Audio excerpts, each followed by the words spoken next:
कर दे है खुदा, नेक कर और सीधे रास्ते पे चला, अमन का सूरज नया कोई उगा। पीस टीवी उर्दू, अमन का पैगाम इंसानियत के नाम।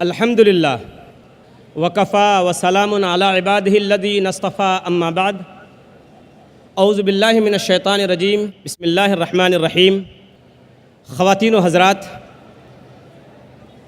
10 रोज़ा आलमी इस्लामी कॉन्फ्रेंस जिसका उन्वान है इस्लाम इंसानियत के लिए हल, इसमें मैं फैज़ुर्रहमान नदवी आप तमाम आने वाले मेहमानों का इस्लामिक रिसर्च फाउंडेशन की जानिब से तहे दिल से खैर मक़दम करता हूँ। अस्सलामु अलैकुम व रहमतुल्लाहि व बरकातुहू। प्रोग्राम का आगाज़ कुरान पाक की तिलावत से होगा। इसके लिए मैं इमाम मस्जिद क़ुबा शेख अली अहमद हुज़ैफ़ी को दावत सुख़न देता हूँ कि वो तशरीफ़ लाएँ और कुरान पाक की तिलावत से इस बज़्म और इस प्रोग्राम का आगाज़ करें। शेख अली अहमद हुज़ैफ़ी, इमाम मस्जिद क़ुबा, हफ़िज़हुल्लाह।